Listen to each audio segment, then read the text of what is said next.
আসসালামু আলাইকুম সুপ্রিয় দর্শক, কেমন আছেন? আশা করি সবাই অনেক ভালো আছেন। আজকের ভিডিওতে আমরা এমন একটি বিষয় নিয়ে আলোচনা করব যেটি বর্তমানে বাংলাদেশ থেকে মালয়েশিয়ায় কাজ করতে আগ্রহী হাজার হাজার মানুষের জন্য খুবই গুরুত্বপূর্ণ।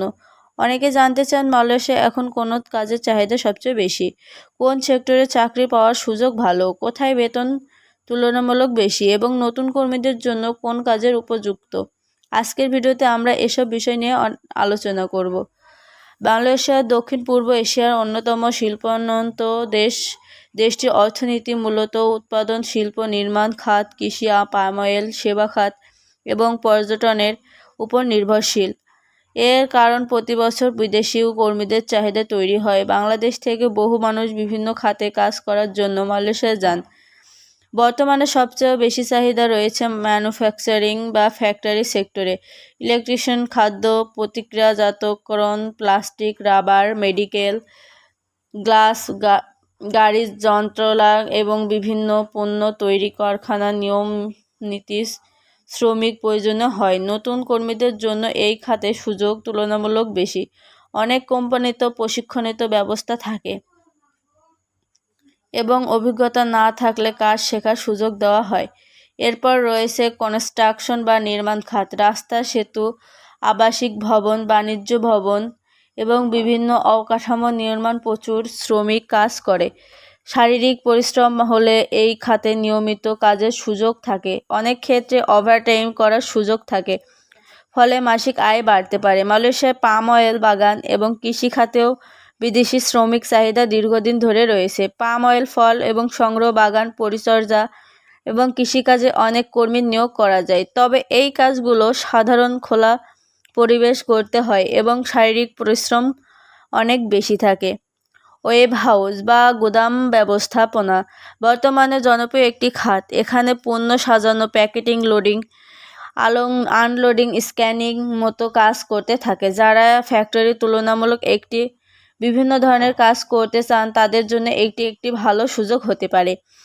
হোটেল, রেস্টুরেন্ট বা পরিবেশ খাতের কর্মীর চাহিদা রয়েছে। রান্নাঘরে সহকারী, ক্লিনার, হাউসকিপিং, ওয়ার্টার এবং অন্যান্য সহকারী পদে বিদেশি কর্মীর কাজ করে, তবে এসব চাকরির ক্ষেত্রে কখনো কখনো ইংরেজি ভাষা মৌলিক যোগাযোগের দক্ষতা থাকলে সুবিধা হয়। অনেকে জানতে চান কোন কাজ বেশি।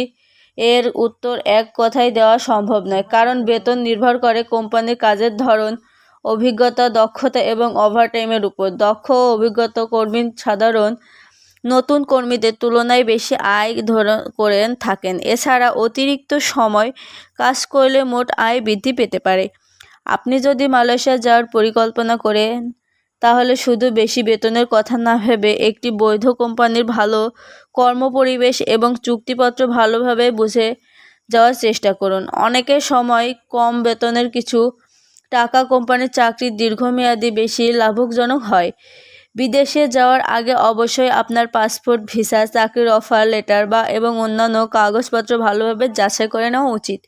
কোনো দালালের কথায় বিশ্বাস না করে টাকা লেনদেন করবেন না। সরকারের অনুমোদিত এজেন্সির মাধ্যমে যাওয়ার চেষ্টা করুন এবং সব কাগজপত্র নিজের কাছে সংগ্রহ করুন। মালয়েশিয়ায় সফল হতে হলে সময় মতো কাজের উপর নির্ভর করতে কোম্পানির নিয়ম মেনে চলা, নিরাপত্তা নির্দেশনা অনুসরণ করা এবং সহকর্মীদের সঙ্গে ভালো সম্পর্ক বজায় রাখা খুবই গুরুত্বপূর্ণ। যারা পরিশ্রমী এবং নিয়ম মেনে কাজ করেন তারা সাধারণত দীর্ঘমেয়াদী ভালো সুযোগ পান। সবশেষে একটি গুরুত্বপূর্ণ বিষয় মনে রাখবেন, কোনো সেক্টরে কতজন কর্মী নেওয়া হবে, বেতন কত হবে বা নিয়োগ কবে হবে, এসব তথ্য সময়ের সঙ্গে পরিবর্তন হতে পারে।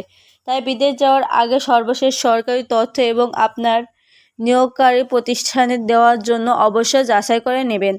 আশা করি আজকের ভিডিওতে থেকে মালয়েশিয়া বর্তমান কোনো কাজের চাহিদা বেশি এবং নতুন কর্মীদের জন্য খাতগুলো গুরুত্বপূর্ণ সে সম্পর্কে পরিষ্কার ধারণা পেয়েছেন। যদি ভিডিওটি ভালো লাগে তাহলে লাইক দিন, বন্ধুদের সঙ্গে শেয়ার করুন। মালয়েশিয়া, ওমান, দুবাই সহ বিদেশের চাকরি, ভিসার সর্বশেষ আপডেট পেতে আমাদের চ্যানেলটি সাবস্ক্রাইব করে পাশে থাকা বেল আইকনটি অন করে রাখুন।